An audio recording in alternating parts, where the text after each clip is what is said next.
Está gravando.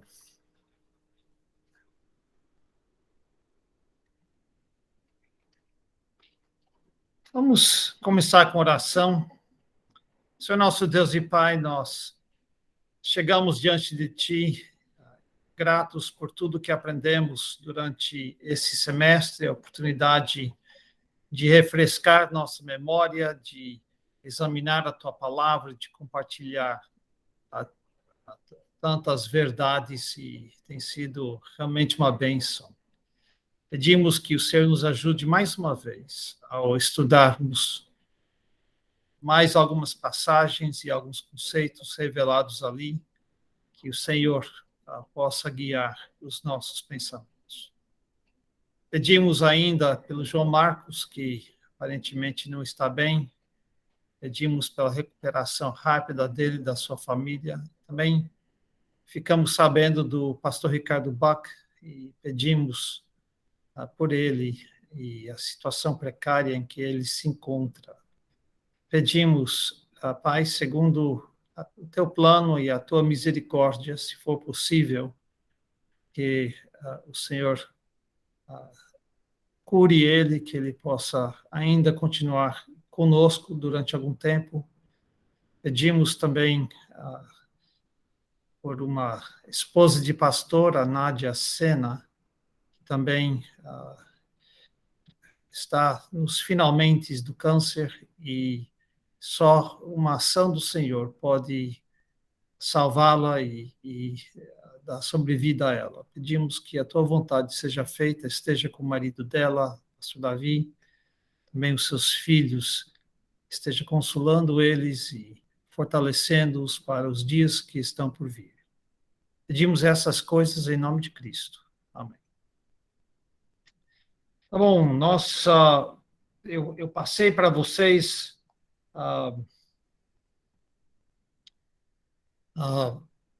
duas apostilas. Nós vamos começar com a apostila 6 e introduzir o assunto da tribulação. Daniel 9 é a passagem que estabelece a existência de um período futuro de grande provação e de purificação e de julgamento, 7 anos. E talvez não seja a primeira referência em termos absolutos, mas é a passagem que nós vamos para aprender sobre, é a base teológica da tribulação. É a passagem que tem o intuito de ensinar exatamente sobre esse assunto de tribulação. O contexto é no primeiro ano de Dario. Eu estou no capítulo 9, versículo 1, no primeiro ano de Dario, filho de Assuero, da linhagem dos Medos, o qual foi constituído rei sobre o reino dos caldeus. No primeiro ano do seu reinado, eu, Daniel, entendi pelos livros, isso é pelo livro de Jeremias, que o número de anos de que falara o Senhor ao profeta Jeremias, que haviam de durar as assolações de Jerusalém, era de 70 anos. Então, Dario, você talvez vai lembrar, foi o rei que junto com o rei Ciro, dos medos e persas, entraram e conquistaram Babilônia. No primeiro ano dele, o Dario foi o encarregado sobre Babilônia. Ciro, se não me engano, era de fato o rei. E no primeiro ano deles, de reino, Daniel estava lendo o livro de Jeremias, onde tem a profecia de que o cativeiro iria durar 70 anos. 2 vezes Jeremias fala disso, Jeremias 25:11 e 29:10. E ele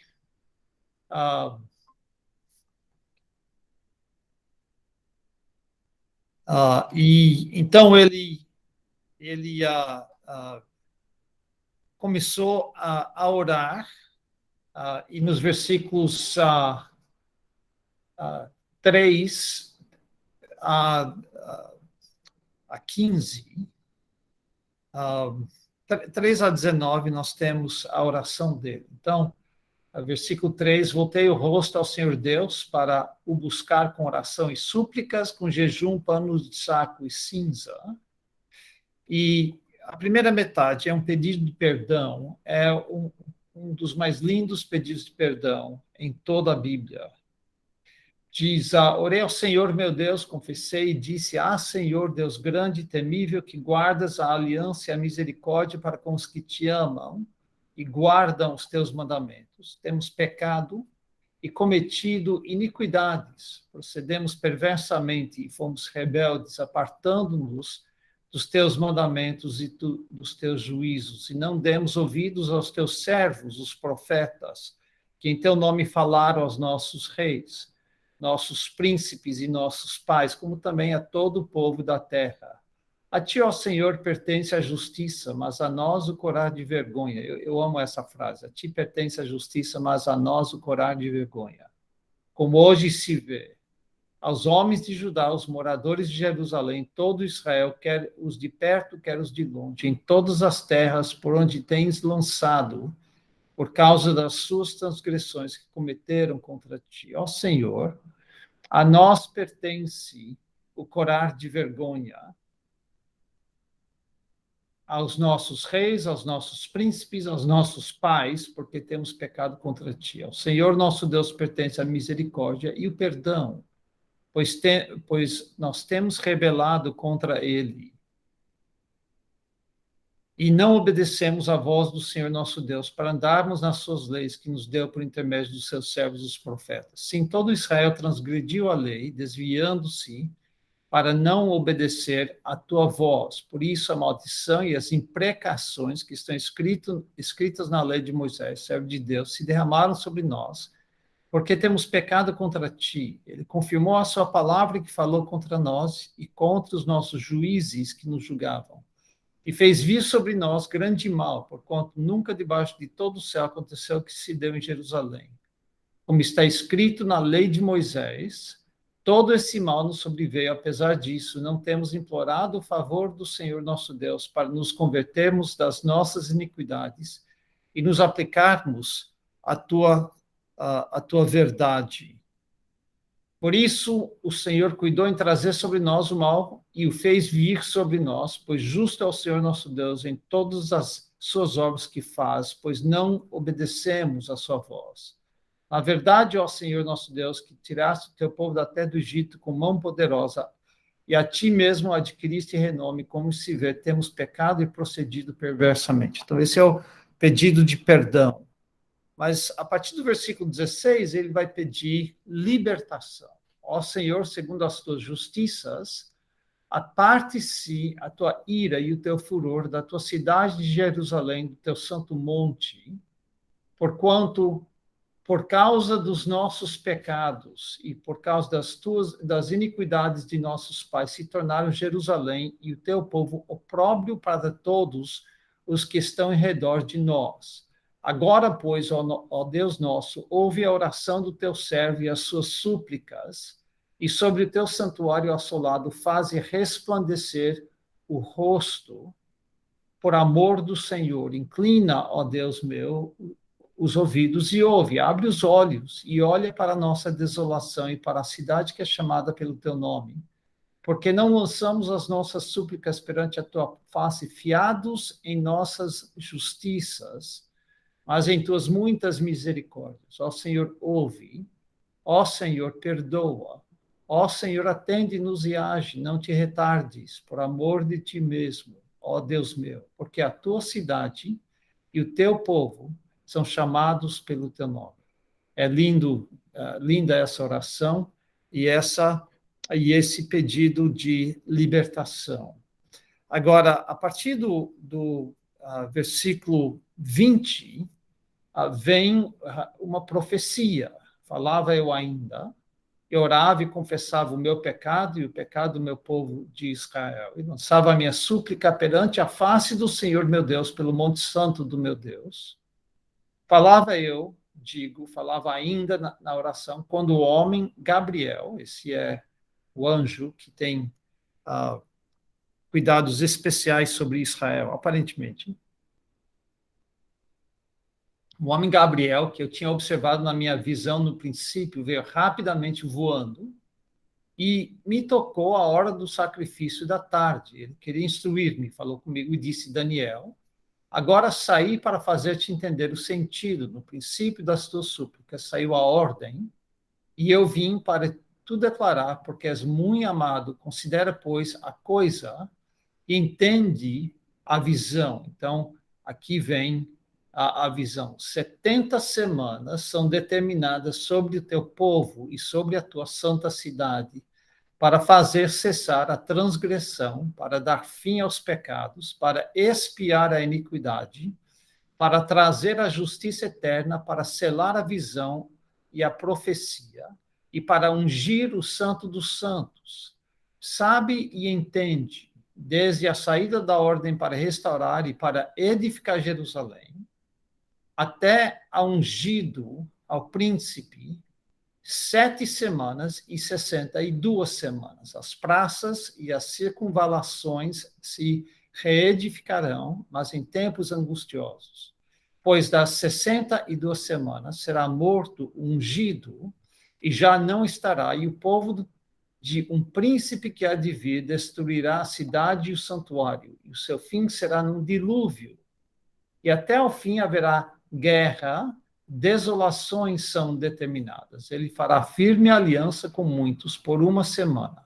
Na metade da semana fará cessar o sacrifício e a oferta de manjares. Sobre a asa das abominações virá o assolador, até que a destruição que está determinada se derrame sobre ele. Então, veja as 70 semanas da profecia, do versículo 24.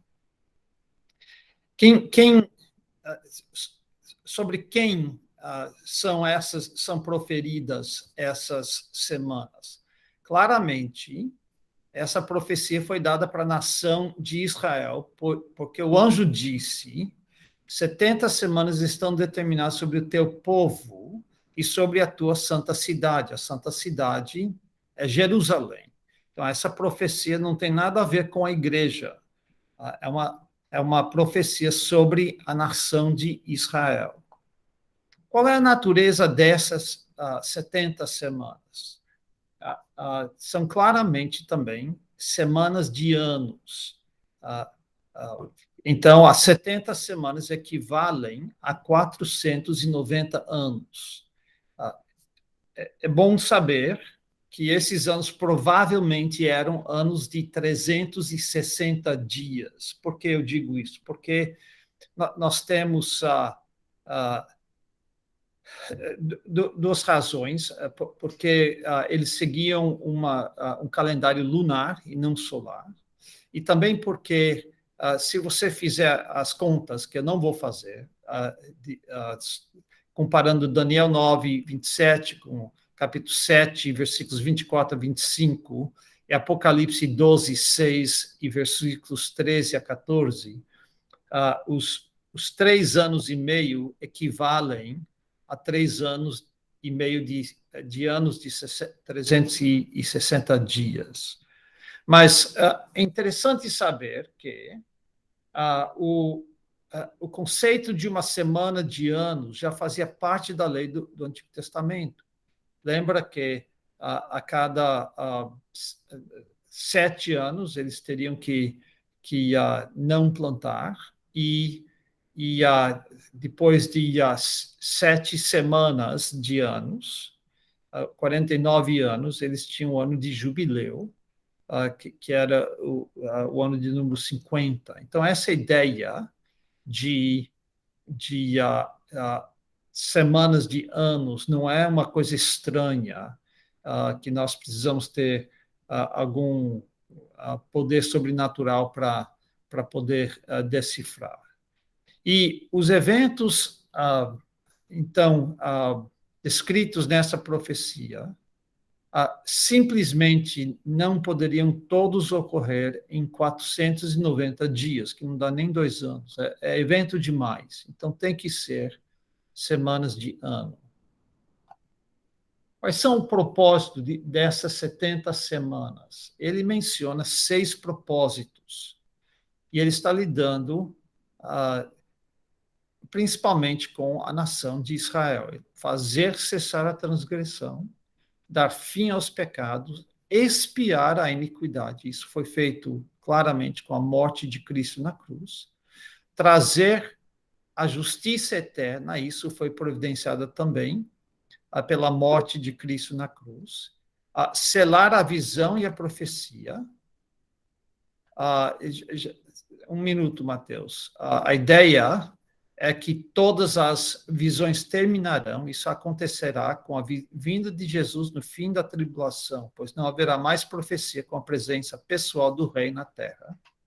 E também ungir o santo dos santos, isso é, purificar e deixar funcional para daí em diante. Talvez tenha a ver com a profecia de Ezequiel sobre o retorno da glória de Deus ao templo. Pois não, Mateus? Pastor, entender as 70 semanas de Daniel, não como semanas de dias, mas como semana de anos, não seria uma interpretação simbólica? Sim, mas lembra que um dos critérios é que a interpretação literal disso seria seria um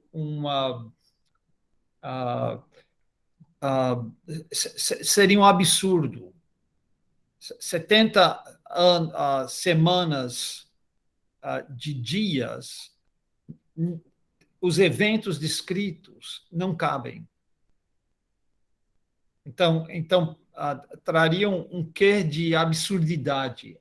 Além do que, não é tão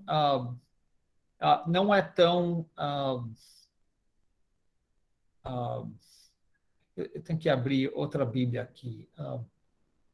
Não é tão absurdo assim, porque, se não me engano, a palavra não é semanas, é setes. 70 semanas de setes. Eu tenho que achar.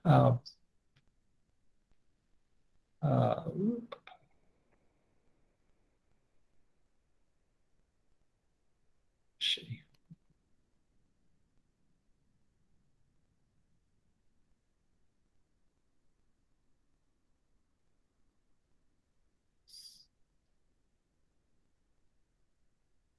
Então,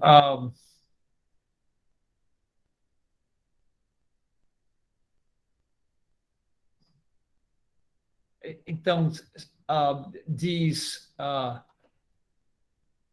Espera aí que eu tenho que amplificar, porque olhos velhos, eu estou no hebraico,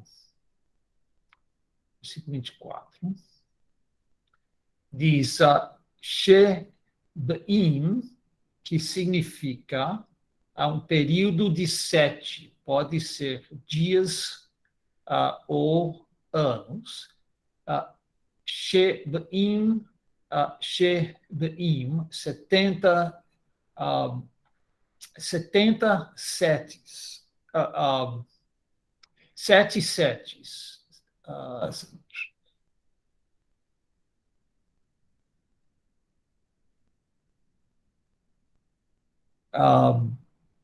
Então, não diz semana, está falando sobre um período de 7. Nós que que acrescentamos 70,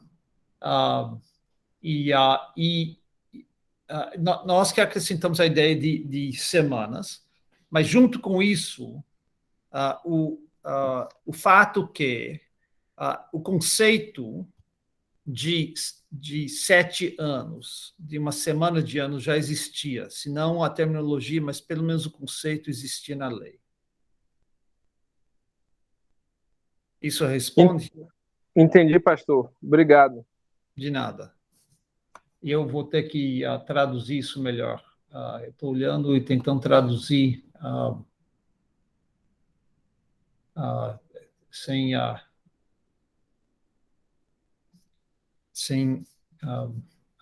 eu entendi.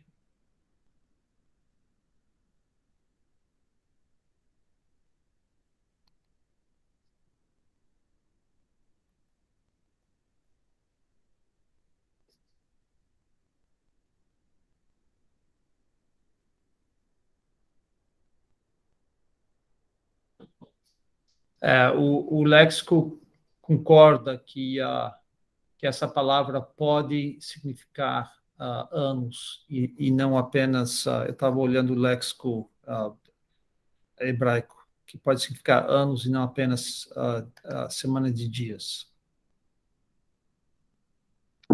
Maravilha. E, por alguma razão.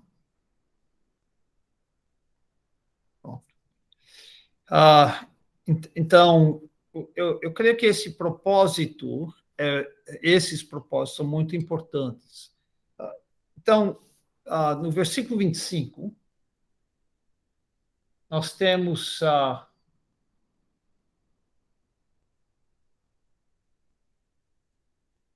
um minutinho, tenho que achar minha Bíblia em português, não em hebraico. No dia 25, no versículo 25, nós temos o início das 69 semanas. E diz aqui, sabe e entende, desde a saída da ordem para restaurar e para edificar Jerusalém até a ungido, o príncipe, 7 semanas e 62 semanas. Então, o início não foi no começo do reino de Ciro, em 538 a.C., porque ele não decretou a edificação de Jerusalém, ele decretou a edificação do templo. Foi com o decreto de Artaxerxes, relatado em Neemias 1, de 1 a 4, capítulo 2, de 1 a 8, em 445 a.C., que devemos começar a contar as semanas. O Alva J. McClain, que escreveu um livro sobre a 70ª semana de Daniel, acha que foi no dia 14 de março daquele ano, e que termina com as primeiras 69 semanas, terminam com a morte do ungido, isso é, o Messias. Agora, nota a divisão, essas 69 semanas se dividem em 2 grupos. O primeiro grupo de 7 semanas e o segundo grupo de 62 semanas. As primeiras 7, isso há 49 anos, se referem ao tempo de reedificação da cidade. Aí você tem mais 62 semanas. E versículo 26 fala de um intervalo entre as primeiras 69 semanas e a 70ª semana, porque 2 coisas haveriam de ocorrer depois das 69 semanas, mas antes da 70ª semana. Olha comigo na profecia.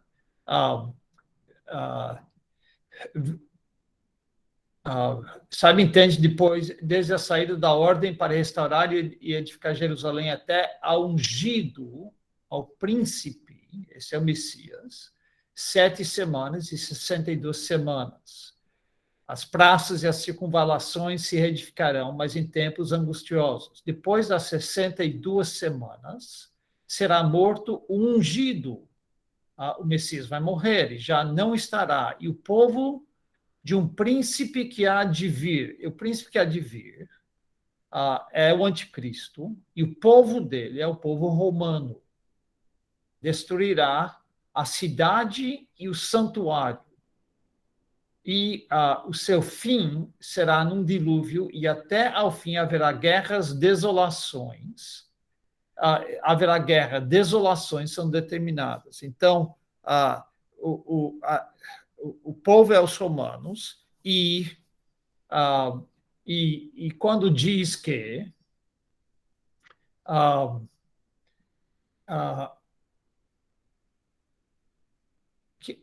esse povo de um príncipe que há de vir a de destruir a cidade e o santuário, isso aconteceu no ano 70 depois de Cristo. Então, o Messias morreu. Isso, alguns acham que 69, as primeiras 69 semanas terminaram com a entrada triunfal de Cristo. E que ele foi morto naquela semana, e aí a cronologia escatológica, o relógio escatológico parou até voltar. Qual é o início? Quando é que será reiniciado? Versículo 27 fala de como, de quando a 70ª semana se dará. Versículo 27 diz sobre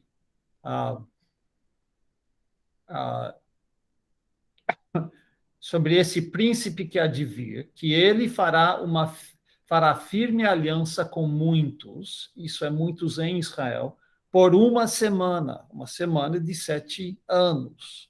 Na metade da semana, 3 anos e meio, fará cessar o sacrifício e a oferta de manjares. Sobre a asa das abominações virá o assolador, até que a destruição que está determinada se derrame sobre ele. Então, versículo 27 é a tribulação. A 70ª semana de Daniel. Quando é que começa? Não começa com arrebatamento. Começa com a aliança feita entre o anticristo e muitos dos judeus.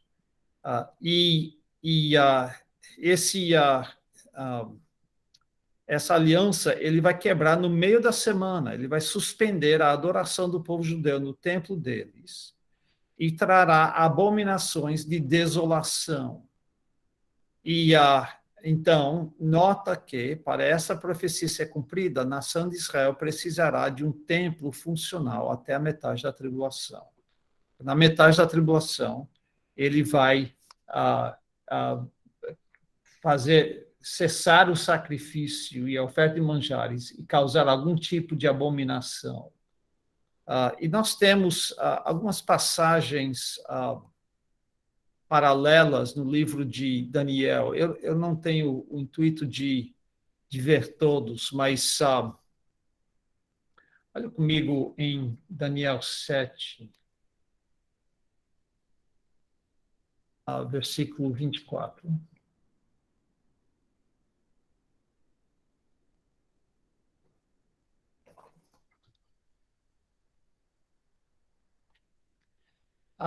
Os 10 chifres correspondem a 10 reis que se levantarão daquele mesmo reino. Está falando sobre o reino romano. Depois dele se levantará outro, o qual será diferente dos primeiros, e abaterá a 3 reis. Proferirá palavras contra o Altíssimo, magoará os santos do Altíssimo e cuidará em mudar os tempos e a lei, e os santos lhe serão entregues nas mãos por um tempo, 2 tempos e metade de um tempo, 2 anos e meio.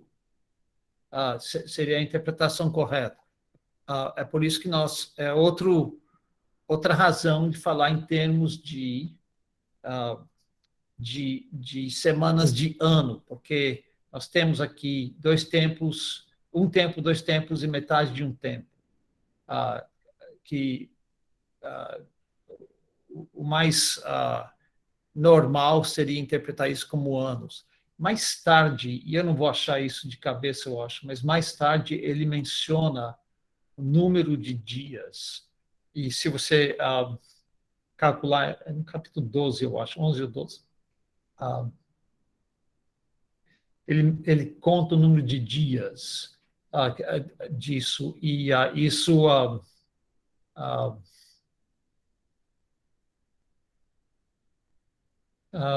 isso no capítulo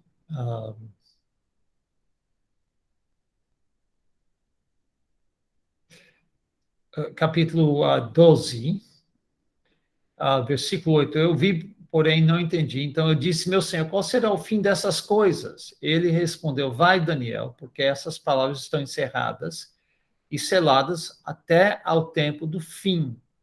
Muitos serão purificados, embranquecidos e provados, mas os perversos procederão perversamente. E nenhum deles entenderá, mas os sábios entenderão.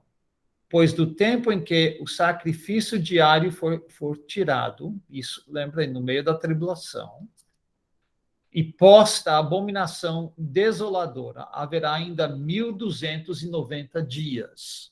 Lembra que estamos falando aqui de metade de uma semana. Vamos pegar 1.290 dias e dividir por 3,5 e dar 368, dá 3 anos e meio de 368 dias. Mas, nota uma coisa,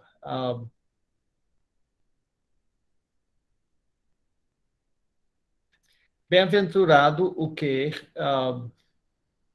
espera e chega até os 1.335 dias.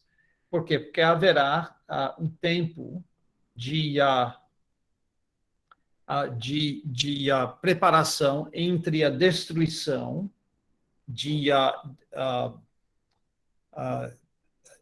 a destruição do anticristo ao preparo, o início do reino milenar.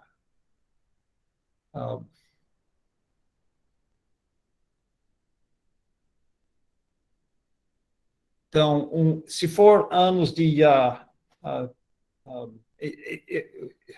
eu estou fazendo cálculos em cima da hora e não deu certo, mas isso mostra, os dias correspondem a um pouco mais do que 3 anos e meio, podemos dizer.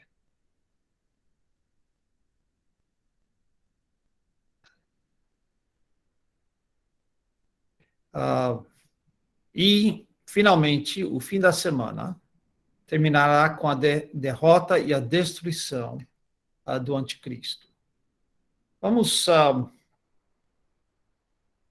para a segunda coisa que nós precisamos estudar, é o dia do Senhor. E aqui eu tenho uma segunda apostila que eu passei para vocês, que lida de uma forma mais completa sobre o dia do Senhor. Eu,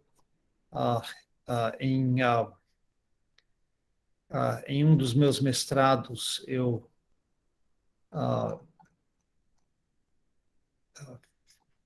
tive que estudar o dia do Senhor e é por isso que eu queria gastar um pouquinho mais tempo. Uma coisa está escrita.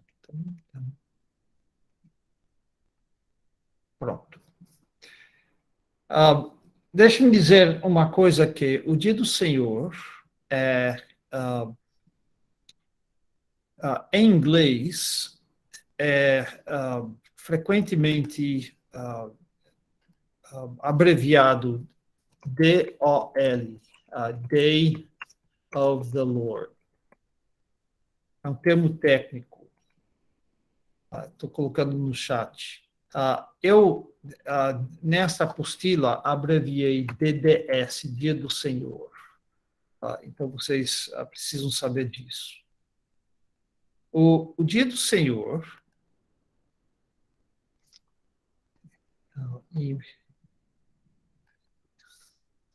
O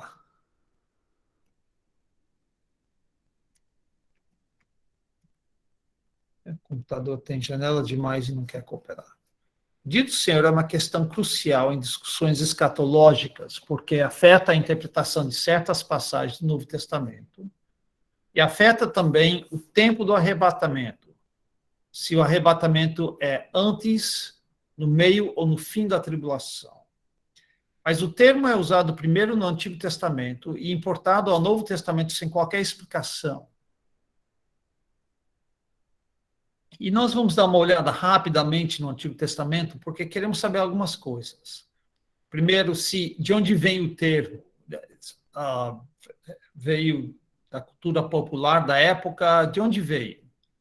O que é esse dia? É um dia de 24 horas? É um período maior de tempo? Será que esse dia do Senhor é apenas um dia escatológico? Ou será que pode também se referir a eventos que estavam ainda no futuro, quando profetizados, mas agora já são eventos históricos? E uma quarta pergunta: o dia do Senhor é apenas julgamento ou pode incluir bênção? Então, quero fazer uma breve sinopse do termo nas Escrituras, analisar duas passagens com certo detalhamento e tirar algumas conclusões quanto ao dia do Senhor que está por vir. Vamos começar com o dia do Senhor no Antigo Testamento. De onde veio esse conceito? Muitos estudiosos da alta crítica tentam descobrir uma fonte material ou cultural para o conceito do dia do Senhor. Ou eles dizem que foi no culto de Israel, ou a ideia de um guerreiro rei que conquista a vitória em um único dia, coisa desse tipo. Mas nós não precisamos de uma fonte fora da revelação divina. Não temos nenhum motivo para pensar que isso não foi uma revelação de Deus.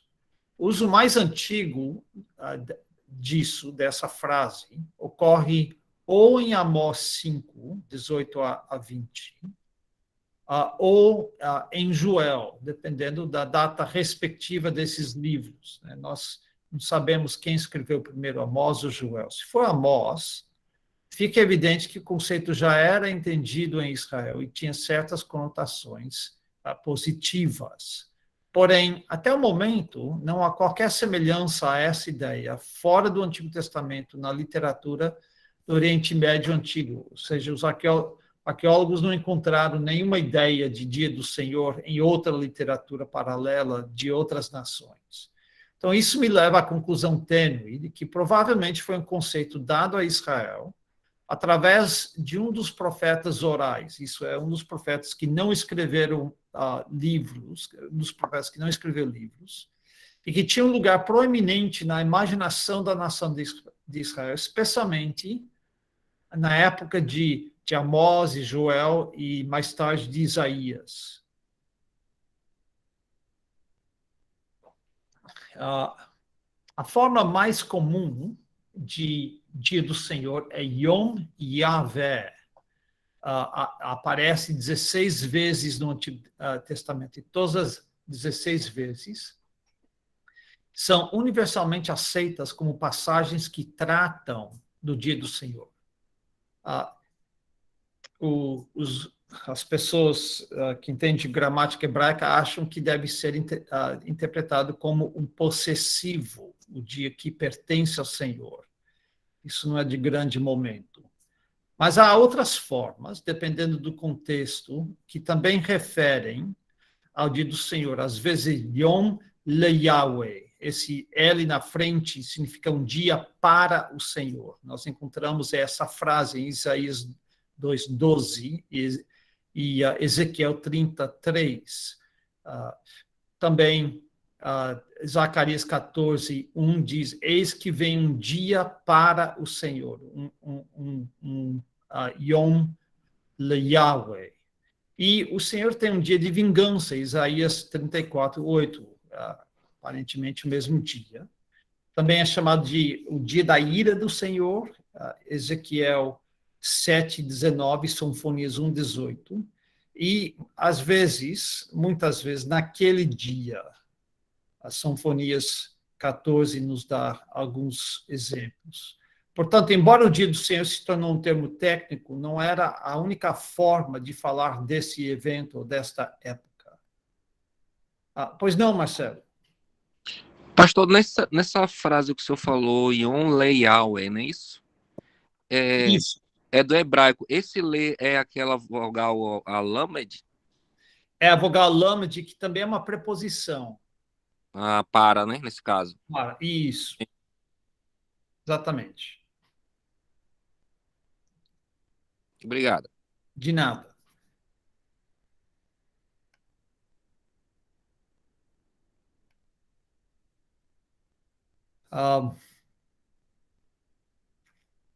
Qual é a natureza do dia do Senhor?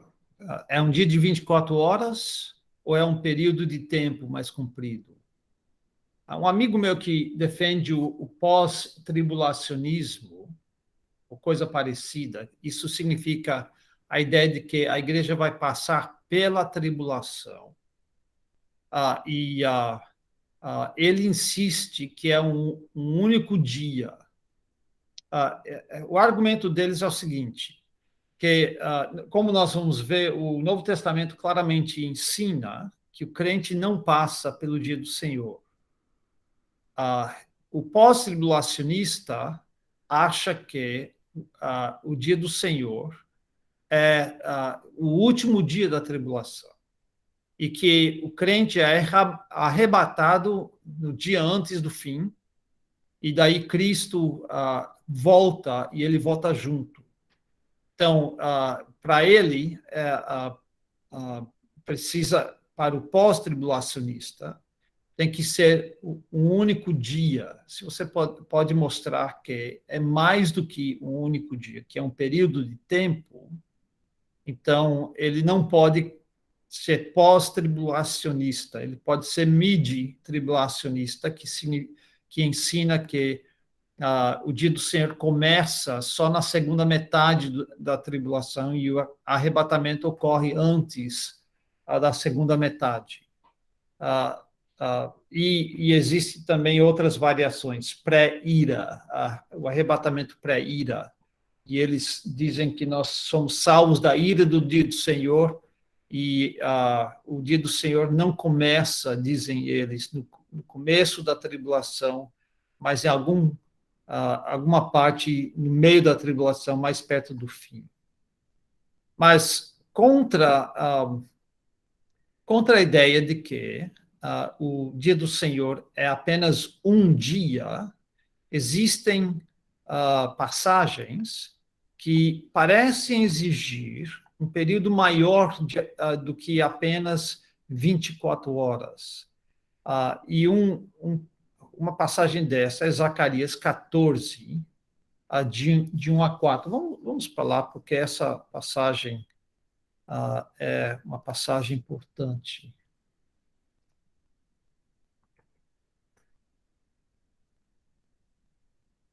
Assim, eis que vem o dia do Senhor, em que os teus despojos se repartirão no meio de ti. Está falando aqui sobre a cidade de Jerusalém. Porque eu ajuntarei todas as nações para a peleja contra Jerusalém, e a cidade será tomada, e as casas serão saqueadas, e as mulheres forçadas, metade da cidade sairá para o cativeiro, mas o restante do povo não será expulso da cidade. Então sairá o Senhor e pelejará contra essas nações, como pelejou no dia da batalha. Aquele dia estarão seus pés sobre os montes das oliveiras, se referindo ao dia do Senhor, que está defronte de Jerusalém para o oriente. O Monte das Oliveiras será fendido pelo meio, para o oriente e para o ocidente. Haverá um vale muito grande. Metade do monte se apartará para o norte e outra metade para o sul. Fugireis pelo vale dos meus montes, porque o vale dos montes chegará até Azal. Sim, fugireis, como fugistes do terremoto nos dias de Uzias, rei de Judá. Então virá o Senhor meu Deus e todos os santos com ele. Acontecerá naquele dia que não haverá luz, mas frio e gelo. Mas será um dia singular, conhecido do Senhor. Não será nem dia nem noite, mas haverá luz à tarde. Naquele dia também sucederá que correrão de Jerusalém águas vivas, metade delas para o mar oriental, e a outra metade até o mar ocidental. No verão e no inverno sucederá isto. O Senhor será rei sobre toda a terra. Naquele dia, um só será o Senhor e um só será o seu nome. Me parece que tudo isso não pode acontecer em apenas um dia.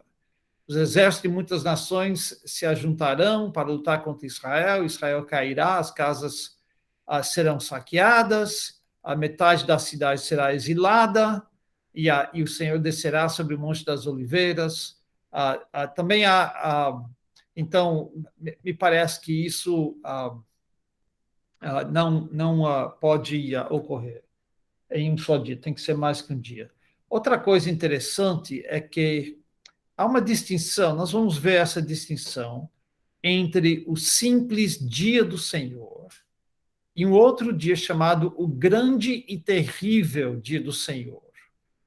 Esse dia do Senhor seria a tribulação toda, e o grande, ou pelo menos a parte de juízo da tribulação, e o grande e terrível dia do Senhor seria a segunda metade. Há uma divisão muito clara no meio da tribulação, e nos parece que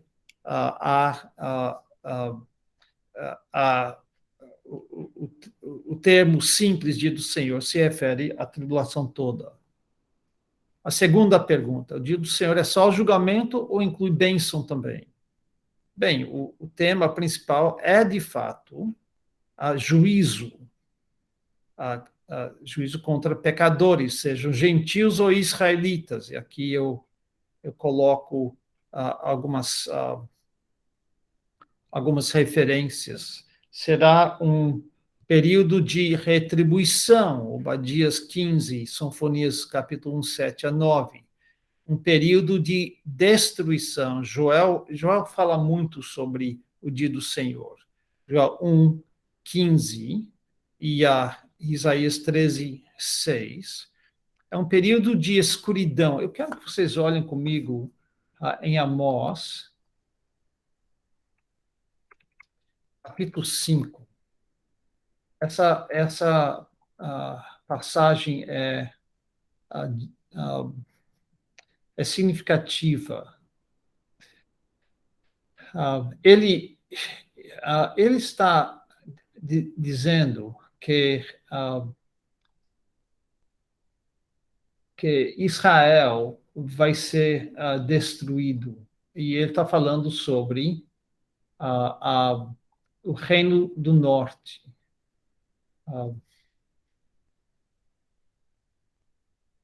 Em um lugar ele diz que eles vão ser resgatados como se resgata um cordeiro da boca de um leão, uma perna aqui, uma orelha acolá. Mas aqui em Amós 5, versículo 18, ele diz: ai de vós que desejais o dia do Senhor. Para que desejais vós o dia do Senhor? É dia de trevas e não de luz, como se um homem fugisse diante do leão e encontrasse com ele o urso, ou como se, entrando em casa, encostando a mão na parede, fosse mordido de uma cobra. Não será, pois, o dia do Senhor trevas e não luz? Não será completamente escuridão sem nenhuma claridade? Aparentemente, eles estavam esperando pelo dia do Senhor, pensando de onde eles receberam essa informação, eu não sei. Pensando que seria uma bênção, porque aparentemente crendo que no dia do Senhor eles seriam libertados dos seus opressores. Mas ele diz, imagina isso acontecendo, um homem foge do leão e quando ele vira a esquina tem um urso. Aí ele sai correndo do urso, finalmente entra em casa, bate a porta, pam, tranca e fala, ufa, encosta a mão na parede e é picado por uma cobra. Não tem escapatória. Se você escapa do leão, você é pego pelo urso. Se você escapa do urso, você é mordido pela cobra. É um período de grandes trevas, de muito sofrimento e muita morte. Então, é um período de escuridão, período de ira, Sinfonias 1, 14 a 16. E também é um período que será marcado por sinais cósmicos. Eu quero que vocês vejam isso em Joel capítulo 2. Joel 2 diz, tocai a trombeta em Sião e dai voz de rebate no meu santo monte, perturbem-se todos os moradores da terra, porque o dia do Senhor vem, já está próximo, dia de escuridade e densas trevas, dia de nuvens e negridão. Como a alva por sobre os montes, assim se difunde um povo grande e poderoso, qual desde o tempo antigo nunca houve, nem depois dele haverá pelos anos adiante de geração em geração. Agora pula para o versículo 31.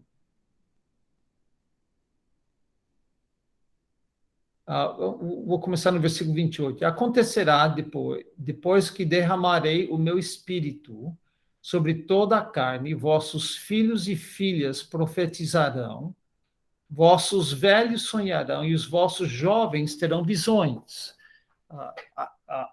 Em Atos 2, Pedro cita essa passagem, mas não creio que ele está dizendo que é cumprido, porque isso não aconteceu. Os filhos e filhas não profetizaram, os velhos não sonharam, os jovens não tiveram visões, eles falaram em línguas apenas. Mas ele diz que era o tipo de coisa que deveriam esperar, porque o Espírito Santo sendo derramado sobre eles. Versículo 29 diz, até sobre os servos e sobre as tuas servas derramarei o meu espírito naquele dia. Mostrarei prodígios no céu e na terra, sangue, fogo e colunas de fumaça. O sol se converterá em trevas e a lua em sangue antes que venha o grande e terrível dia do Senhor. E acontecerá que todo aquele que invocar o nome, nota essa frase, o grande e terrível dia do Senhor. Isso é a segunda metade da tribulação. E acontecerá que todo aquele que invocar o nome do Senhor será salvo, porque no Monte Sião e em Jerusalém estarão os que forem salvos, como o Senhor prometeu, e entre os sobreviventes aqueles que o Senhor chamar. Pois não. Pastor, né, pegando esse gancho, eu ia perguntar isso na outra aula, mas acho que hoje ficou mais propício. Essa questão que eu vejo alguns vídeos no YouTube lá de alguns sensacionalistas sobre a lua de sangue, as luas de sangue, isso não tem nada a ver com o que o senhor falou desse texto aí agora, né? Eu não sei do que você está falando, mas eu tenho certeza que quando... primeiro que isso vai acontecer apenas a metade da tribulação. Em segundo lugar, quando acontecer, não vai haver nenhuma dúvida. Eu não sei exatamente o que é isso. Essas correntes fala, tem muito no meio pentecostal, que eles alegam que esse versículo que o senhor leu agora, quando fala lua de sangue, que segundo astrólogos, toda vez que acontecer um eclipse lunar, onde a lua literalmente tapou o sol e ficou escuro, teve algo digamos assim, revelador, como, por exemplo, a independência de Israel. Então, sempre essas luas de sangue aconteceram em fatos históricos com Israel. E aí eles tentam alegar isso, entendeu? Não, não é isso, não. Ah, E eles usam esse versículo aí, principalmente essa parte da lua de sangue. Lua... mas um eclipse é uma coisa normal, não é um prodígio. Prodígio no céu e na terra. Sangue, fogo e colunas de fumaça. Quando isso acontecer, ah, ah, ah, não haverá dúvidas. Não, não é um mero eclipse, que é um fenômeno natural. Vai ser um prodígio, uma coisa diferente, que todo Que mundo todo vai. mundo vai ver, né? Sim, E não é sim, só eclipse, tem outros sinais junto, acontecendo sim, simultâneo. sim, exatamente. Exatamente. Ah,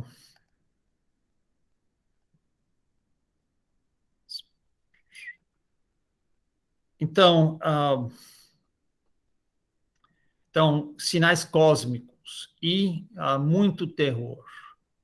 Agora, então veja que o tema principal é juízo, mas como já vimos em Amós 18, 20, o povo estava esperando que que o dia do Senhor seria uma bênção, seria uma coisa boa. Agora, Amós uh, escreveu para corrigir esse conceito deles, mas fica a pergunta: de onde eles tiveram essa ideia? Eles aparentemente já conheciam o conceito, mas eles tinham um conceito positivo, e não de terror, não de medo, não de morte. Então, fica a ideia que talvez incluía também bênção, não no início, mas depois. O conceito de bênção se encontra no contexto de diversas passagens que ensinam sobre o dia do Senhor. Obadias 15 e 16 e 18, nós temos o juízo divino. Obadias 17 e versículo 19 a 21, bênção divina. Joel 1, 2, 1 a 17 e 3, 1 a 17, juízo, mas Joel 2, 18 a 32 e 3, 18 a 21, bênção. Já que estamos em Joel, eu posso ler os versículos 18 a 32, capítulo 2. Então o Senhor se mostrou zeloso da sua terra, compadeceu-se de seu povo, respondendo-lhe, disse: Eis que vos envio o cereal e o vinho, está vendo? Bênçãos. Nessa passagem que fala sobre o dia do Senhor. A passagem mais clara é aquela que nós lemos em Zacarias, capítulo 14, versículos 8, 9 e 20, contém promessas de bênção, mas é introduzido por naquele dia, que claramente se refere ao dia do Senhor. Essas bênçãos incluem a água que sai o rio que sai de Jerusalém, inclui a vinda do Messias e outras coisas mais. Segunda pergunta, mais uma pergunta, a letra D. Quantos dias do Senhor há? Existe apenas um dia do Senhor escatológico, ou houve vários dias do Senhor que hoje são históricos, mas que quando foram profetizados eram futuros? Bem, Ezequiel 13, de 3 a 7, em Ezequiel 13, 3 a 7, Ezequiel reclama que profetas eram como raposas entre as ruínas e não subiram as brechas no dia do Senhor. Que dia do Senhor é esse? No contexto, era o ataque que estava acontecendo contra Israel naquele momento. E me parece que o dia do Senhor em Amós 5, que nós lemos, se referia à invasão assíria do reino de Israel e a iminente destruição desse reino de Israel. Eu tinha um professor que insistia que era apenas escatológico, mas eu não sei por que ele insistia ao meu ver, não pode ser. Existiam outros dias do Senhor também, sem ser o do final do tempo escatológico. Quais são os sinais do dia do Senhor? Joel 2,31, que nós lemos, fala de sinais cósmicos. Malaquias 4:5 diz: Eis que eu vos enviarei o profeta Elias, antes que venha o grande e terrível dia do Senhor. Ele converterá o coração dos pais aos filhos, e o coração dos filhos a seus pais, para que eu não venha e fira a terra com maldição.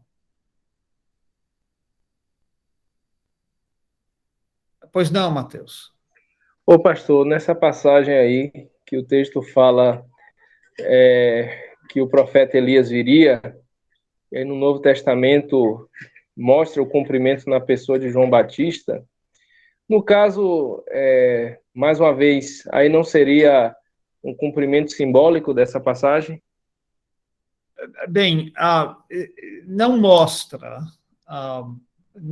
o cumprimento de João Batista, porque em João 1, eles perguntaram, quem que é você? Você é Elias? Ele disse, não sou. Ele diz, eu sou voz que clamo no deserto. Aí, a única coisa que parece que talvez seria ele é em Mateus...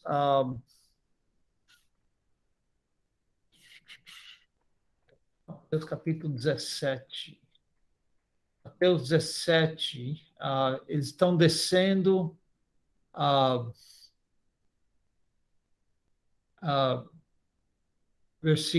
estão descendo o monte da transfiguração e diz, e descendo eles do monte, ordenou-lhes Jesus, a ninguém conteis a visão até que o Filho do Homem ressuscite dentre os mortos. Mas os discípulos interrogaram, por que dizem, pois, os escribas ser necessário que Elias venha primeiro? Então Jesus respondeu, de fato, Elias virá e restaurará todas as coisas, isso é futuro ainda. Eu, porém, vos declaro que Elias já veio e não reconheceram, antes fizeram com ele tudo quanto quiseram, assim também o Filho do Homem há de padecer nas mãos deles. Então, os discípulos entenderam que lhes falara a respeito de João Batista. Então, nota, ou ele está se contradizendo, Elias virá, mas já veio, ou ele está dizendo que João Batista veio no espírito de Elias, ou fez o papel de Elias, mas foi rejeitado. Porque quando você lê em Apocalipse, tem dois personagens, e um deles parece Elias. Parece Elias. Então, eu creio que, como Jesus disse, que Elias ainda virá. E eu não lembro.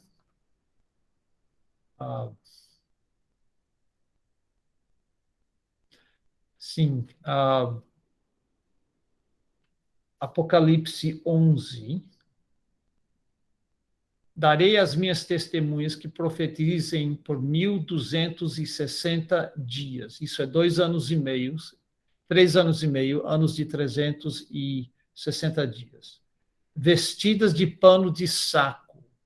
São essas as 2 oliveiras e os 2 candeeiros que se acham em pé diante do Senhor da terra. Se alguém pretende causar-lhe dano, sai fogo da sua boca e devora seus inimigos. Sim, se alguém pretender causar-lhe dano, certamente deve morrer. Eles têm autoridade para fechar o céu, para que não chova durante os dias em que profetizam. Parece quem? Elias.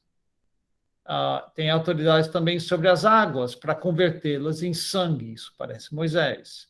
Bem como para ferir a terra com toda sorte de flagelos, tantas vezes quantas quiserem. Quando tiverem, então, concluído o testemunho que devem dar à besta que surge do abismo, pelejará contra eles e as vencerá e matará, e o seu cadáver ficará estirado na praça da grande cidade, que espiritualmente se chama Sodoma e Egito, onde também o seu Senhor foi crucificado. Isso é Jerusalém. Então, dentre os povos, tribos, línguas e nações contemplam os cadáveres das duas testemunhas por 3 dias e meio, e não permitem que esses cadáveres sejam sepultados. Os que habitam sobre a terra se alegram por causa deles, realizarão festas e enviarão presentes uns aos outros, porquanto esses 2 profetas atormentaram os que moram sobre a terra. Mas depois dos 3 dias e meio, um espírito de vida vindo da parte de Deus neles penetrou, e eles se ergueram sobre os pés. E aqueles que viram sobreveio grande medo, e as 2 testemunhas ouviram grande voz vinda do céu, dizendo-lhe: subi para cá, e subiram ao céu numa nuvem, e os seus inimigos contemplaram. Então, me parece que Elias de fato vem, e será cumprido de forma literal.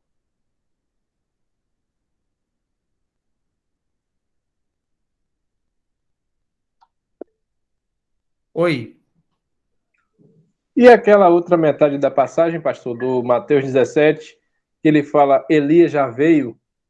O senhor falou a primeira, essa segunda parte eu não consegui pegar, não. Tá, então, eu acho que a ideia da segunda parte é que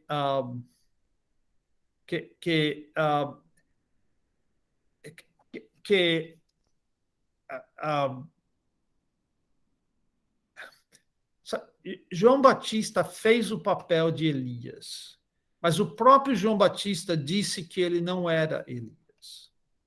Jesus, eu acho que podemos entender as palavras de Jesus como dizendo que se eles tivessem recebido a profecia de João Batista e recebido a pessoa que ele estava anunciando,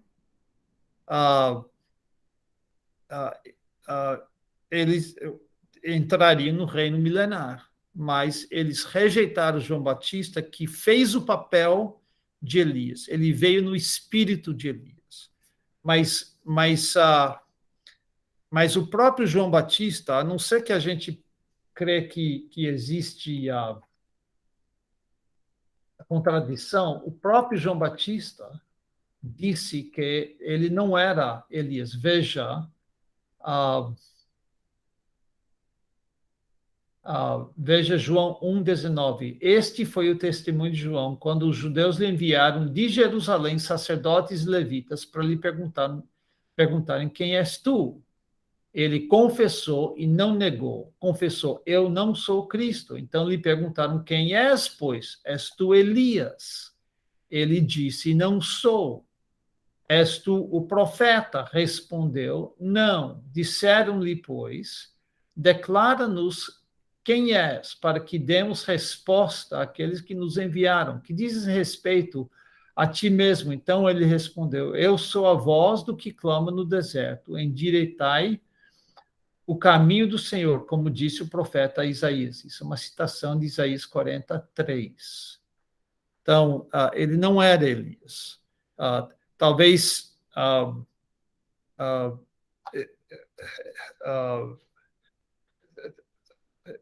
como entender, então, as palavras de Jesus? Eu acho que as palavras de Jesus, por causa disso e por causa do fato que ele disse que Elias vai vir, que as palavras de Jesus têm que ser entendidas de alguma forma metafórica.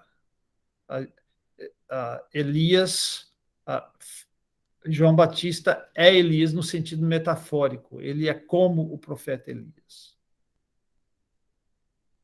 Entendi, pastor.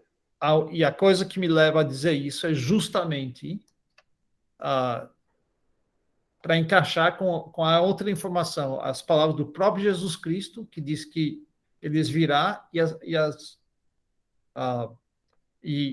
as palavras do próprio Elias. Voltando para o nosso estudo sobre o dia do Senhor,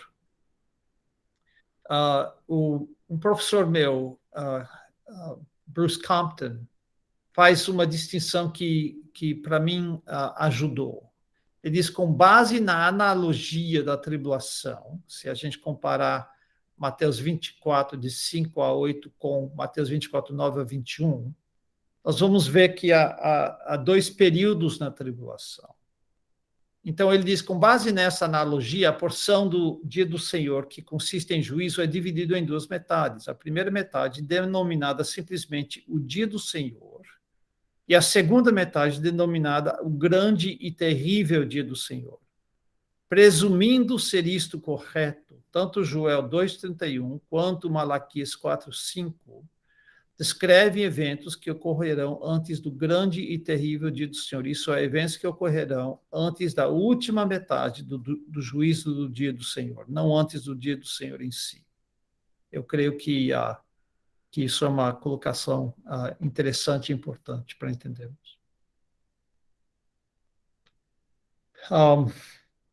Vamos continuar mais um pouquinho. Eu estou vendo se devemos ir para intervalo, mas vamos agora para a 1 Tessalonicenses, capítulo 5.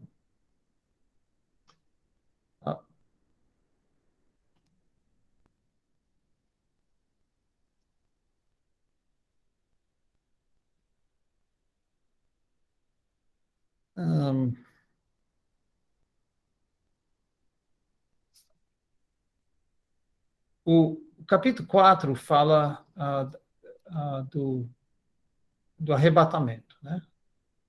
Versículo 13, não queremos, pois, irmãos, que sejais ignorantes com respeito aos que dormem, isso é, os que morreram, a palavra é koimau, para não vos entristecerdes como os demais, que não têm esperança, pois se cremos que Jesus morreu e ressuscitou, assim também Deus, mediante Jesus, trará em sua companhia os que dormem.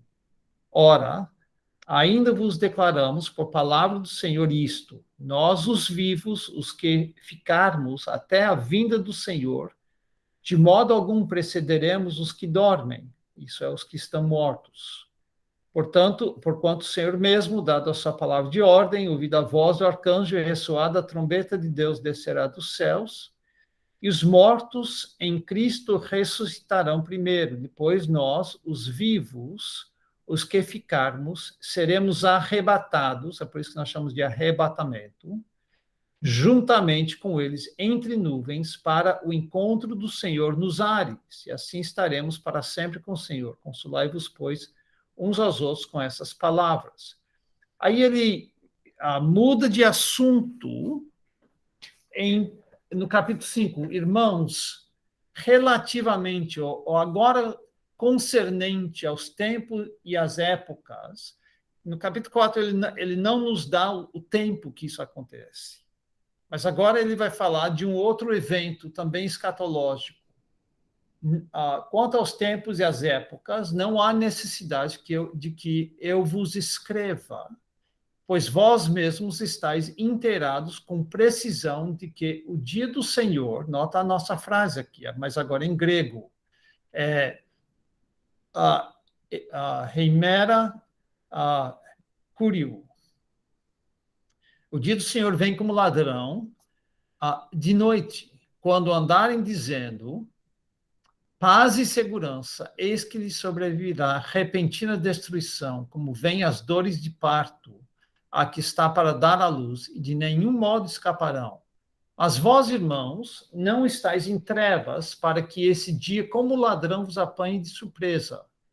Porquanto vós todos sois filhos da luz e filhos do dia. Nós não somos da noite nem das trevas. Assim, pois, não durmamos como os demais. Pelo contrário, vigiemos e sejamos sóbrios. Ora, os que dormem, dormem de noite. Os que se embriagam, é de noite que se embriagam. Nós, porém, que somos do dia, sejamos sóbrios, revestindo-nos da couraça da fé e do amor, e tomando como capacete a esperança da salvação. Porque Deus não nos destinou para a ira, mas para alcançar a salvação mediante nosso Senhor Jesus Cristo, que morreu por nós, para que quer vigiemos, quer durmamos, vivamos em união com ele. Consolai-vos, pois, uns aos outros e edificai-vos reciprocamente, como também estáis fazendo. Então, algumas coisas aqui. O assunto dessa sessão é o dia do Senhor. Versículo 2, vocês estão inteirados com precisão de que o dia do Senhor vem como ladrão de noite. Então, o dia do Senhor virá repentina e inesperadamente, virá como um ladrão na noite, ninguém espera o ladrão. O ladrão pega todo mundo de surpresa. E versículo 3 diz que quando estiverem esperando outra coisa, isso é paz e segurança, o dia do Senhor virá. O eles aqui são os descrentes. Há um contraste entre o eles, do versículo 3, quando eles andarem dizendo, e o nós e vós, dos versículos 2, 4 e 5. Versículo 2, pois vós mesmos, e versículo 4, mas vós, irmãos, não estáis em trevas, para esse dia como ladrão vos apanhe de surpresa, porquanto vós todos sois filhos da luz e filhos do dia. Nós não somos da noite nem das trevas. Então, ele faz um contraste entre os descrentes, que ele trata de terceira pessoa plural, e os crentes, que ele chama de na primeira pessoa plural, na segunda pessoa plural, ou na primeira pessoa plural, vós e nós. Então, a pergunta vem, quando é que estarão esperando paz e segurança? Será que no fim da tribulação ou no começo da tribulação? Eu diria que no começo da tribulação, quando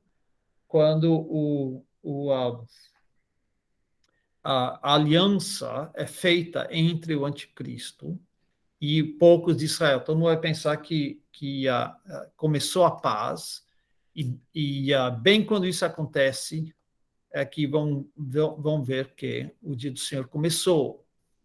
E o dia do Senhor começa como o começo de dores de parto. Agora, minha esposa teve dois filhos. Os dois nasceram parto natural. E eu estive perto dela quando as dores começam. São repentinas, são sutis, ou seja, de início não parece dor de parto. É uma fisgadinha, talvez uma dor na coluna, mas e só. Mas quando começam, são inescapáveis, e de nenhum modo escaparão. Por quê? Porque as dores começam, um aqui, outro acolá, uma fisgada, um desconforto, aí vão começar a se tornarem mais fortes e mais regulares, até que, antes do bebê nascer, a mulher está gritando de dor. E a única coisa que resolve o problema é o nascimento do filho. Então, é uma coisa tremenda e difícil. Então, para mim, isso não é evidência conclusiva, mas é uma indicação que o dia do Senhor começa no início da tribulação. Porque é antes do início da tribulação que parece que vai tudo ser tranquilo e que vai vir paz e segurança, e de repente o dia do Senhor vai começar, vai pegar todo mundo de surpresa. Mas os crentes não experimentarão o dia do Senhor. Por que eu digo isso? Versículo 4, mas vós, irmãos, não estáis em trevas, para que esse dia, como ladrão, vos apanhe de surpresa, porque vós todos sois filhos da luz e filhos do dia, nós não somos da noite nem das trevas. Assim, pois, não durmamos. Lembra do dormir, que é o dormir da morte, no capítulo 4? Era a palavra koimao. Aqui é outra palavra. Não é o dormir da morte, é o dormir de ficar sem vigiar, é o dormir de preguiça, e é cafeudo. Assim, pois, ele está dando uma exortação: não durmamos como os demais, não seja preguiçoso, não seja desatento. Pelo contrário, vigiemos e sejamos sóbrios. Ora, os que dormem, cafeudo ainda, dormem de noite. E os que se embriagam, é de noite que se embriagam. Nós, porém, que somos do dia, sejamos sóbrios, revestindo-nos da couraça da fé e do amor, e tomando como capacete a esperança da salvação, porque Deus não nos destinou para a ira. Por que crentes não experimentarão o dia do Senhor? Primeiro, porque são filhos da luz e filhos do dia, versículo 4. Segundo, porque não são destinados à ira. Essa ira aqui, no contexto, não é a ira do inferno, é a ira do dia do Senhor. E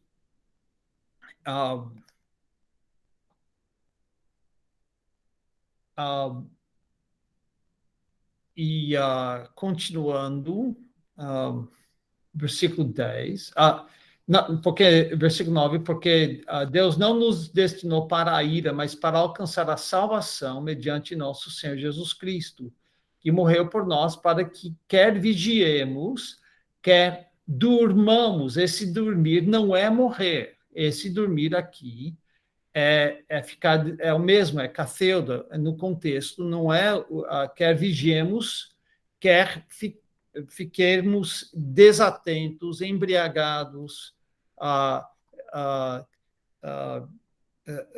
preguiçosos, sem agir. Vivamos em união com Ele, consolai-vos, pois, uns aos outros, edificai-vos reciprocamente. Então, esse quer vigiemos, quer dormirmos, não significa quer estejamos vivos ou quer estejamos mortos, mas quer estejamos vigiando ou não vigiando, desatento.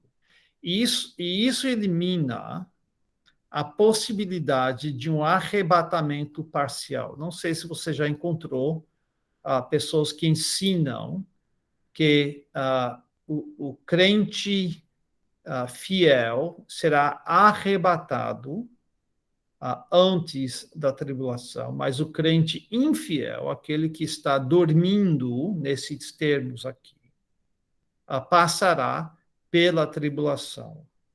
Esse versículo diz que nós não devemos dormir, nós não devemos ficar desatentos, devemos ser sóbrios, devemos estar vigiando. Mas se fizermos isso ou não, nós estaremos com o Senhor. Isso também significa que a doutrina do arrebatamento parcial é uma heresia. Por que eu digo isso? Porque rejeita o que ele disse a respeito da salvação mediante nosso Senhor Jesus Cristo. Ele está dizendo que a pessoa que crê no arrebatamento parcial afirma que nós temos que fazer alguma coisa para merecer escapar da ira. E se nós não servimos a Deus, nós não vamos escapar da ira do dia do Senhor. Agora, a maioria dos pós-tribulacionistas, os mid-tribulacionistas, os tribulacionistas pré-ira, a maioria de todos esses concorda que o crente não passará pelos juízos do dia do Senhor. Mas a questão ainda permanece: quando é que começa o dia do Senhor? Será que tem uma passagem que explica claramente quando o dia do Senhor começa, para nós sabermos quando é que nós vamos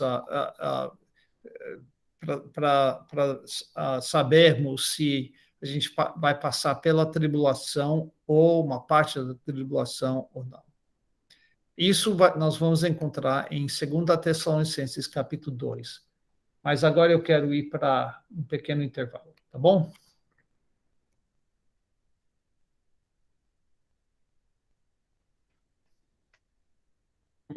Vamos um intervalo de uns 10 minutos, pode ser? Oi, Matheus. Eu só queria, pastor, quando o senhor falou das pessoas que acreditam em um arrebatamento parcial, eu lembrei de uma fita, que era vinil antigamente, chamado A Última Trombeta. É muito popular desse meio pentecostal, que era uma gravação radiofônica que apresentava tipo uma espécie de teatro, né, apresentando o arrebatamento, e eles mostram justamente isso, pessoas que eram crentes, que não vigiaram e que ficaram durante a tribulação. E sobre isso que o senhor mencionou, do dia do Senhor, que a igreja ela não vai experimentar o dia do Senhor porque é um dia de ira, eu queria entender sobre quando João ele aparece lá no Apocalipse, ele fala, estava no dia do Senhor, me encontrei no dia do Senhor. Essa expressão em Apocalipse tem esse sentido, pastor? Não, e eu vou explicar por quê.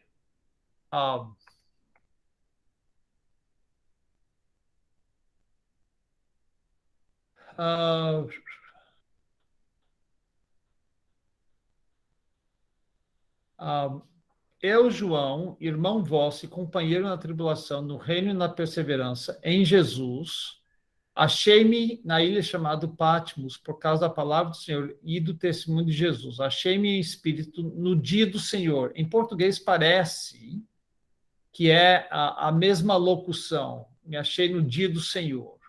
Mas não é, não é deixe-me deixe-me achar a locução em primeira Tessalonicenses 5, 2.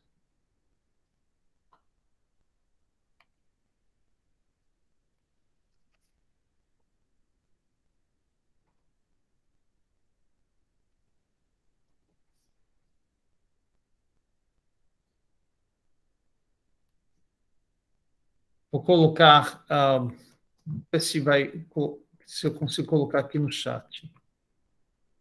Esse é o dia do Senhor na sua forma normal. Heimera Curiu. Agora vamos voltar para Apocalipse.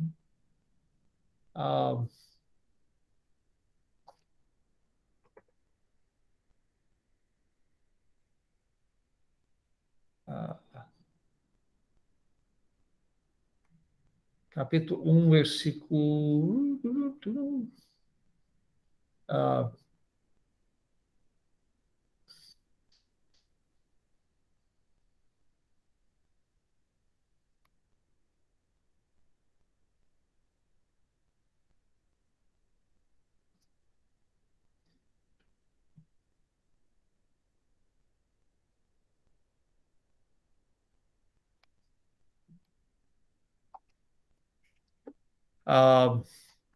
Nota a diferença. Em vez de rei Mercúrio, ele usa o possessivo te curiaquei rimera, o dia que pertence ao Senhor, e não o dia do Senhor. E ele está falando o quê? Do domingo. O dia do Senhor em Apocalipse 1 é o domingo. Entendeu? Entendi, pastor. Entendi. Tá bom. Vamos vou parar de gravar aqui e nós vamos para um pequeno intervalo de 10 minutinhos.